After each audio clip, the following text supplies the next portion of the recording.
потому что, на мой взгляд, три вещи, которые достаточно серьезно транслировались по всей стране, независимо от территории, от республик и так далее. Это, на мой взгляд, вот эти точные науки, это, собственно говоря, шахматы и философия. Вот. Это, наверное, и позволило в определенный момент времени сделать определенные прорывы, в том числе и в технологиях, в развитии космоса, ну и так далее. Поэтому, строя наше будущее, наши проекты, в любом случае надо обращаться к опыту и хранителей, да? И вот то, что было хорошо, не страшно ретранслировать и на будущие какие-то проекты.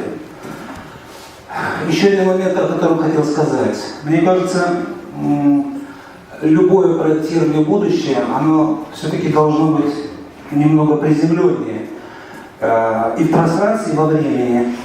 То есть мы не просто говорим о будущем вообще, да?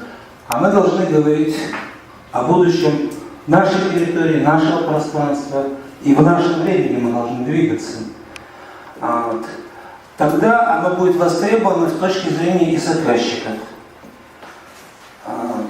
Еще один момент, на который хотел остановиться, вот когда в первый день Сергей Николаевич говорил, касаясь некоторых моментов демографии, когда он говорил о том, много или мало населения на той или иной территории, непонятно, вроде как нет оснований, нет каких-то закономерностей. Но, наверное, закономерностей может быть и нет, но есть определенная эмпирика. Наверное, мало, если это население и с точки зрения количественного, и с точки зрения профессиональности аж никак не влияет на процессы, происходящие на данной территории. Это, наверное, мало. А много, когда, в том числе вот этот суммарный количество умноженное на профессиональность, начинает давлеть на качество и управлять качеством, и задавать это качество. И транслировать это качество. Вот. Мне так кажется. И еще один момент, на котором хотел бы остановиться. Опять же, возвращаясь к рефлексии Сергея Николаевича, когда он говорил о том, что на выступлении Сергея Борисовича, когда он говорил о том, что надо бы, проектировать картинки будущего, учитывать существование альтернативных картинок будущего, конкурентных проектов. Исходя из наличия этого, наверное, вот те картинки будущего, которые проектируются для нашего пространства, они были бы более как бы естественны и более приземленные. И прежде всего, надо бы ответить на такие вопросы. А как совместить наше будущее, наши проекты, наше видение будущего, с теми же проектами будущего, допустим, южного соседа, исландского проекта, если такое есть, если такое проектирование существует, а мне кажется, не знаю, как происходит в мыслительной сфере, но в практической сфере очень интересные процессы происходят, скажем, в том же Иране, в той же Турции. Это надо обязательно отслеживать, это надо оценивать, и это надо совмещать с нашими проектами. Поскольку, в отличие от всех других, наверное, наиболее взаимопроникаемые, что ли, проекты, так уже исторически сложилось, это именно православно-русский проект и мусульманский проект. И поэтому здесь надо найти тот механизм, который бы позволил, если это возможно, совместить эти проекты на каком-то общем пространстве или ставить иные задачи. То же самое надо ответить на вопрос, как совмещать, подумать и совмещать этот наш проект будущего пространства с западным проектом, поскольку это тоже очень актуально, мне кажется. И, понятное дело, если не совмещать, то как противостоять возможным вызовам со стороны будущего китайского проекта. Вот. Эти вопросы, которые требуют ответа, я думаю, что это тоже могли бы быть темой для очень серьезных обсуждений на будущих таких наших собраниях. На первый взгляд, как кажется, как можно было бы противостоять Китаю. Да? Тут опять надо к вечным истинам пытаться возвращаться и не забывать о них. Когда нас призывают плодиться и размножаться, наверное, в этой ситуации очень актуально, да? Чтобы противостоять этим моментам. Тогда, значит, надо эти картинки будущего строить таким образом, чтобы это было интересно, чтобы это было продуктивно. Иначе мы просто не выдержим конкуренцию в количественном факторе, что ли. Это некоторые замечания, которые хотелось просто рассказать. Теперь о сути того, о чем я хотел рассказать вообще. Один из вопросов, который, по крайней мере, меня волнует как представителя крымских татар, как часть альтернативного проекта, вписанного в наше большое пространство, ответ на такой вопрос. Имеет ли будущее такие микропроекты, малые проекты, имеет ли будущее на сохранение такие сообщества, социально-культурные сообщества? И при каких условиях это возможно? Это непростые вопросы, ответов на сегодняшние какие-то на ощупь моменты существуют.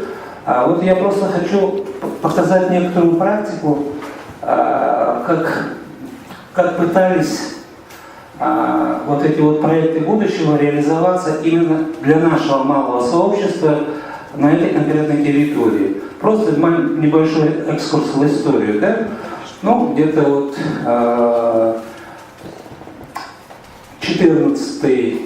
15 и 18 век, этот период, это Крымское ханство, исламская культура, расцвет, так скажем, этого проекта здесь, и потом полный обвал и провал в ту яму, которую господин Переслегин рассказывал, это полные темные времена, и они продлились у нас где-то по нашим расчетам, по нашим наблюдениям, где-то на 100 лет, пока не появился феномен Исмаила Гаспринского, который начал именно мыслительную деятельность и показал определенную картинку будущего, которая позволяла бы этому сообществу не тихо умирать, а иметь какую-то надежду на возрождение и сохранение.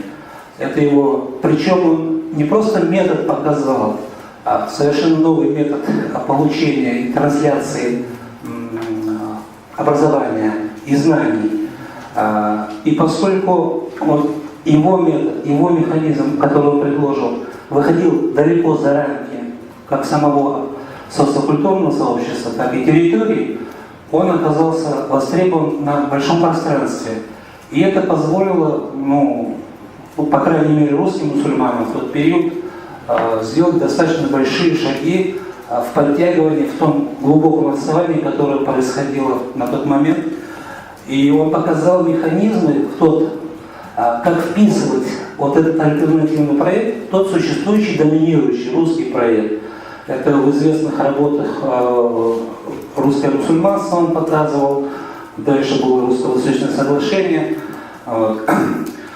Потом наступает период, когда мы все до основания разрушаем и строим новое будущее в рамках тех картинок, которые рисовал Маркс, Энгельс и другие классики марксизма-ленинизма.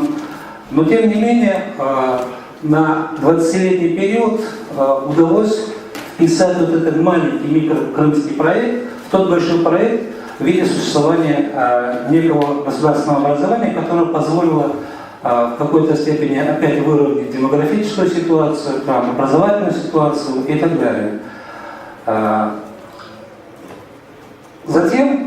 после того, как Крым был рафинирован и очищен,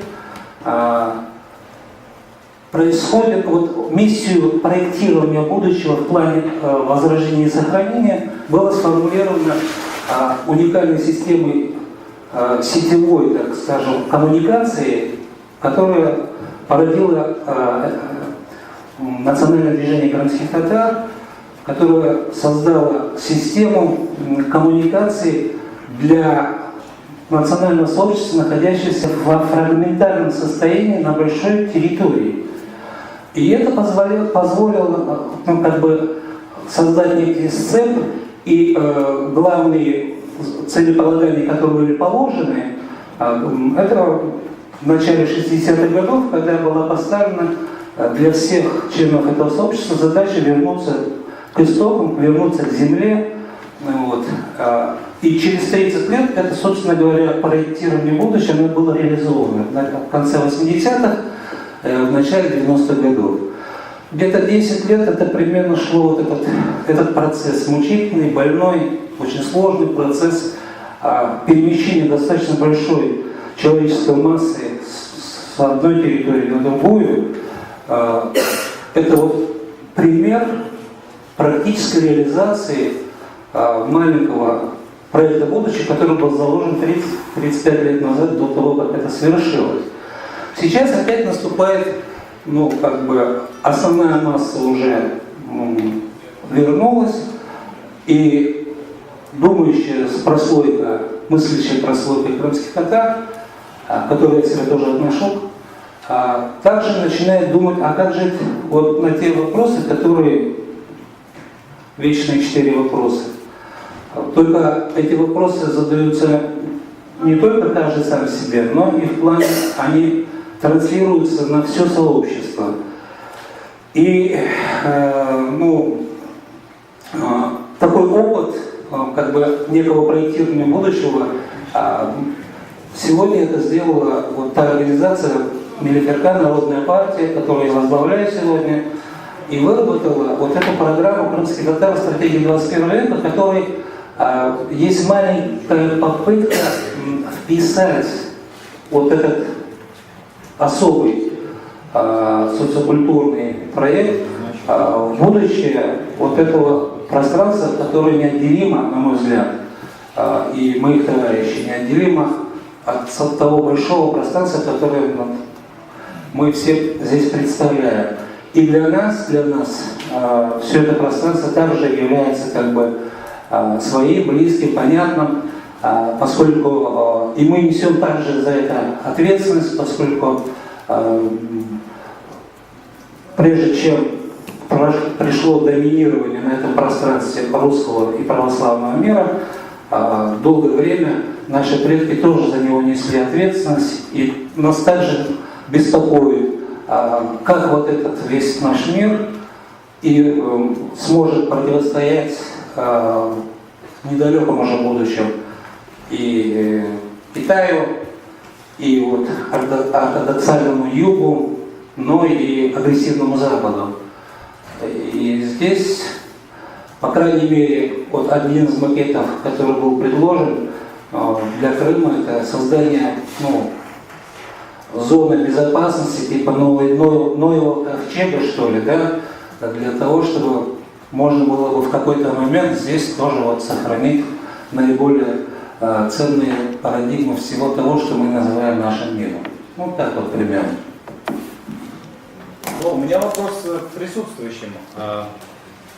Я вот о чем думаю, я не понимаю. А какова вообще может быть роль малых групп, ну в частности малых этнических групп? Тут у вас этнические группы выступают, да, вообще вот в проектах, которые мы рассматриваем, проектах, которые работают с принципиальным будущим, онтологическим будущим, да, не что-то другое. Или это, как не самоштабно, в этом смысле обсуждать этнические сообщества, их стратегию выживания в этом жутком мире нужно совсем как на других площадках, и бессмысленно здесь. Вот ваша позиция просто, да. Когда мы занимались постиндустриальным проектированием, мы, естественно, начали с больших проектов, которые претендуют на глобальность мира. А потом, собственно, уже в этом году возникла простая мысль, что до сих пор, как правило, Все новые элементы развития возникали не в зонах максимальной глобальности, а по крайней мере первоначально по периферии и возникали как очень локальные проекты. В этом отношении мы сейчас рассматриваем такие проекты, как исландский, ирландский, иудейский, не имея в виду не Израиль, а именно еврейский народ как целое. Соответственно, достаточно активно обсуждаются вопросы о проектах канадском, малазийском. И в этом отношении я бы сказал бы так, в принципе нет такой малой группы, неважно этнической, государственной, а может быть даже организованной по какому-то третьему, четвертому, десятому принципу, там, любителей пива или филателистов, которые не могли бы заявить и попытаться осуществить некий значимый проект будущего. Конечно, в дальнейшем будущем он куда-то будет интегрирован. Как, например, были интегрированы в англосаксонское будущее первоначальные проекты малых городов-государств, таких как Генуэзский, Венецианский и так далее. Они, конечно, все ушли потом. Но когда-то они, в общем, сделали большой шаг, может, без них бы большие проекты тоже не вышли. В этом отношении есть смысл рассматривать такие проекты. Я не абсолютно уверен, что они обязательно этнические или это конфессиональные, но, в общем, почему бы и нет. Что именно малые группы являются местами первичной локализации для изменений. Причем они очень хорошо некоторые вещи делают, особенно связанные с доверием. Вся финансовая система – это взаимодействие, возникновение малых групп, то ли тамплиеров, то ли еврейских самых купцов, включая фугеров, то ли скопцов и староверов. Вот именно староверы держали в основном развитие России, линию эту финансовую и поддержки и всего прочего. Значит, вопрос только не в том, малая группа или не малая. Вопрос, на что эта малая группа подряжается. Значит, при этом диапазон вот двух противоположностей. Или они подряжаются на позицию чистых хранителей, что не всегда выгодно, хотя, вероятно, тоже делать надо. Но именно позицию, наоборот, той группы, которая будет развиваться. Но эта группа тогда требует от группы сверхусилий и проекта.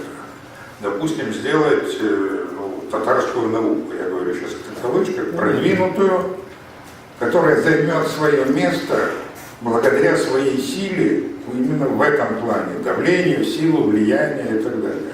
Но для этого нация или группа должна быть сплочена в желании стать лидерами. Или наоборот, вот в желании сохраниться, окуклиться и так далее. Поэтому вопрос самоопределения группы. И если это самоопределение есть, тогда можно использовать ресурсы других групп. Пока этого самоопределения... Распределять по всем трем направлениям, но неравномерно. Вопрос соотношения усилий, ресурсов и воли надо отдельно продумывать. Наверное, забегу, получается, на завтрашнюю тему немножко, потому что я хочу сказать именно о Крыме в связи с малыми группами. В каком плане? Что золотой век Крыма, где много национальностей жили вместе и жили в мире, и знают смешанные семьи мусульманско-христианские, где дети знали по 11-12 языков и спокойно ими общались. И никогда не было межнациональных и межконфессиональных конфликтов в том же Бахчисарае, да, то есть археологи официально заявили, что не было там их.